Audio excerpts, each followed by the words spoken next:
ഹേ guys, welcome back. ഫോട്ടോഗ്രാഫിക്ക് പറ്റിയ ഒരു ബെസ്റ്റ് ഫോണാണ് വിവോയുടെ X200 Pro എന്ന മോഡൽ. ഐഫോൺ ഒന്നല്ല, ഐഫോൺ 16 Pro Max എടുത്താലും ഇതിൽ കിട്ടുന്ന ഫോട്ടോ എന്ന് പറയുന്നത് വേറെ ലെവലാണ്.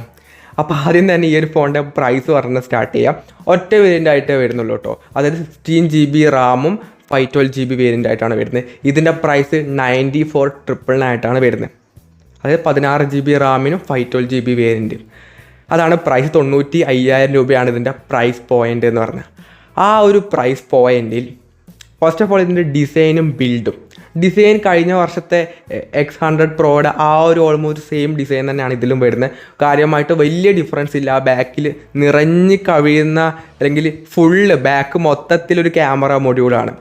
ഒരു വലിയൊരു ക്യാമറ ലെൻസൊക്കെ എങ്ങനെ ഒരു ഫോണിൻ്റെ മേലെ എടുത്ത് വെച്ചാൽ ഉണ്ടാവും, ആ ഒരു സെയിം സെറ്റപ്പിലാണ് ഇതിൻ്റെ ക്യാമറ ലെൻസ് ഫുള്ളായിട്ട് ബാക്കിൽ സർക്കിൾ ക്യാമറ മൊഡ്യൂളിൻ്റെ അകത്താണ് അതൊക്കെ വരുന്നത്. സോ ആ ക്യാമറ കൊണ്ട് ഒരു ഡിജിറ്റൽ ക്യാമറയുടെ ഒരു ക്വാളിറ്റിയിലൊക്കെ ഇതിൽ ഫോട്ടോ എടുക്കാൻ വേണ്ടി പറ്റും. അതുകൊണ്ടാണ് അത്രക്കും വലിയ സൈസിൽ അത് വരുന്നത്. ബാക്ക് ഗ്ലാസ് ബാക്കാണ് വരുന്നത്. അലുമിനിയത്തിൻ്റെ ഫ്രെയിമാണ് കൊടുത്തുള്ളത്. 2 കളേഴ്സിൽ അവൈലബിൾ ആണ്. ഒരു ഗ്രേ വരുന്നുണ്ട്, ബ്ലാക്കും കൂടെ വരുന്നുണ്ട്. വെയിറ്റ് ഇത്രയും വലിയ ക്യാമറ മൊഡ്യൂളൊക്കെ ബാക്കിൽ ഉണ്ടാകുമ്പോൾ എന്തായാലും നല്ല വെയിറ്റ് ഉണ്ട്. 228 ഗ്രാം വെയിറ്റ് ആണ് വരുന്നത്. 8.5 mm തിക്നെസ്സും വരുന്നുണ്ട്. സോ അത്യാവശ്യം നല്ല ഹെവിയർ ആയിട്ടുള്ള ഫോണാണ്. വലിയ ഡിസ്പ്ലേ ആണ്. അതുകൊണ്ട് തന്നെ കയ്യിലൊക്കെ ഹോൾഡ് ചെയ്യാനും കുറച്ച് ബുദ്ധിമുട്ടായിരിക്കും. കാരണം അത്യാവശ്യം നല്ല വെയിറ്റും കാര്യങ്ങളൊക്കെ തന്നെ ഫോണിന് വരുന്നുണ്ട്. എന്നാലും കാണാൻ നല്ല നൈസ് ലുക്കിംഗ് ആയിട്ടുള്ള ഫോണാണ്. No complaints. ഡിസൈനും ബിൽഡിൻ്റെ കാര്യത്തിലൊക്കെ പക്കയാണ്. ബാക്ക് ഗ്ലാസ് ഏതാണെന്ന് പറയുന്നില്ല. സോ ആ കാര്യം പറയുന്നില്ല. അപ്പോൾ കൊള്ളാം. ബിൽഡ് ക്വാളിറ്റി ആണെങ്കിലും ഡിസൈൻ ആണെങ്കിലും കൊള്ളാം. കഴിഞ്ഞ വർഷത്തെ പോലെ തന്നെയാണ്. വലുതായിട്ട് അതിനെപ്പറ്റി പറയാനില്ല. പിന്നീട് IP68 ആൻഡ് 69 IP റേറ്റിംഗ് ഒക്കെ തന്നെ കൊടുത്തിട്ടുണ്ട്. സോ അതും വരുന്നുണ്ട്. പിന്നീട് ഡിസ്പ്ലേ പറ്റി പറയുകയാണെങ്കിൽ 6.78 ഇഞ്ച് വരുന്ന ഒരു 1.5K റെസൊല്യൂഷനുള്ളൊരു LTPO AMOLED ആയിട്ടുള്ള 120Hz ഡിസ്പ്ലേ ആണ് വരുന്നത്. 4500 നിറ്റ്സിൻ്റെ പീക്ക് ബ്രൈറ്റ്നസ് വരുന്നുണ്ട്.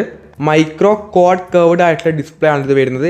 പ്രൊട്ടക്ഷൻ ആണെങ്കിൽ ആർമർ ഗ്ലാസിൻ്റെ പ്രൊട്ടക്ഷനും ഫ്രണ്ടിൽ വരുന്നുണ്ട്. മൈക്രോ കർവ്ഡ് ആയതുകൊണ്ട് തന്നെ അങ്ങനെ വലുതായിട്ടുള്ള കർവ് അല്ല, എന്നാലും കാണാൻ അത്യാവശ്യം രസമൊക്കെ ഉണ്ട്. മറ്റേ ഇങ്ങനെ എടുത്ത് കാണിക്കുന്ന ആ സംഭവമില്ല, പക്ഷേ ചെറുതായിട്ട് കർവ്ഡ് ആയിട്ട് ഡിസ്പ്ലേ വരുന്നുണ്ട്. ഈ പ്രൈസ് പോയിൻറ്റിൽ 1.5K മാത്രമുള്ള ഡിസ്പ്ലേ എന്നൊക്കെ പറയുന്നത് ഒരു ഡിസപ്പോയിൻ്റ് ആയിട്ടുള്ള കാര്യമാണ്. കാരണം ബാക്കിയുള്ള എല്ലാ ഫോണും 2K റെസൊല്യൂഷനൊക്കെ വരുന്നുണ്ട്. അപ്പോൾ 1.5K ഒരു 2K ഒക്കെ ആഗ്രഹം കുറച്ചും കൂടെ ബെറ്റർ ഡിസ്പ്ലേ എന്ന് പറയാൻ വേണ്ടി പറ്റും. എന്നാലും മോശമൊന്നുമില്ല. അത്യാവശ്യം നല്ല ഡിസ്പ്ലേ സെറ്റപ്പ് തന്നെ ഇതിന് വരുന്നുണ്ട്. സീനില്ല. പിന്നെ അൾട്രാസോണിക് ഫിംഗർ പ്രിൻറ്റ് സ്കാനറാണ് കൊടുത്തുള്ളത്. സോ പെട്ടെന്നൊക്കെ തന്നെ അൺലോക്കൊക്കെ ആവുന്നതായിരിക്കും. സോ ബെറ്ററാണ്. അപ്പം ഡിസ്പ്ലേ വൈസും അങ്ങനെ 2K ഇല്ല, എന്നാലും കുഴപ്പമൊന്നുമില്ല. അങ്ങനെ അതൊന്നും വലിയൊരു ഇതായിട്ട് പറയാനില്ല. ബട്ട് ബാക്കിയുള്ള കമ്പയർ സമയത്ത് പറയാനുണ്ട് കേട്ടോ. അപ്പോൾ നോ ഇഷ്യൂസ്. ദെൻ ഇതിൻ്റെ ക്യാമറ ഏറ്റവും ഹൈലൈറ്റ് ആയിട്ട് വരുന്നതാണ് ക്യാമറ. പ്രൈമറി ക്യാമറ വന്നിട്ട് ഒരു 15 MB സോണിയുടെ LYT818 എന്ന സെൻസറാണ് കൊടുത്തുള്ളത്. ഈ സെൻസറാണ് വരുന്നത്. ബട്ട് ഇതിൻ്റെ ഒരു ഔട്ട്പുട്ട് വരുന്നത് വേറെ ലെവലാട്ടോ. മെയിൻ ക്യാമറ എന്നൊക്കെ വരുന്നത്. പിന്നീട് വരുന്നത് ഒരു 15 MB അൾട്രാ വൈഡ് വരുന്നുണ്ട്. തേർഡ് ക്യാമറ ആയിട്ട് വരുന്നത് 200 MB ഒരു ടെലിഫോട്ടോ ലെൻസാണ്. അതും 3.7x വരുന്ന ടെലിഫോട്ടോ ലെൻസാണ്. അതും വേറെ ലെവൽ സാധനമാണ്. പിന്നീട് സെൽഫി ക്യാമറ ആണെങ്കിൽ 32 MB സെൽഫി ക്യാമറയും കൊടുത്തിട്ടുണ്ട്. സെൽഫി ക്യാമറയിലാണെങ്കിൽ 4K 16 FPS വീഡിയോസ് ഷൂട്ട് ചെയ്യാൻ വേണ്ടി പറ്റും.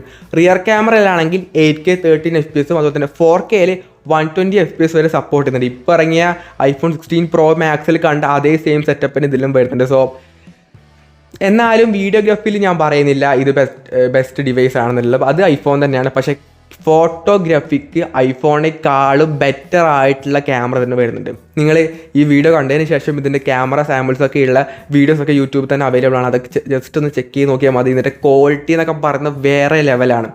മെയിൻലി എനിക്ക് ഏറ്റവും കൂടുതൽ ഇഷ്ടപ്പെട്ടത് ഇതിൻ്റെ പോർട്രേറ്റ് ആയിട്ടുള്ള ഫോട്ടോസാണ്.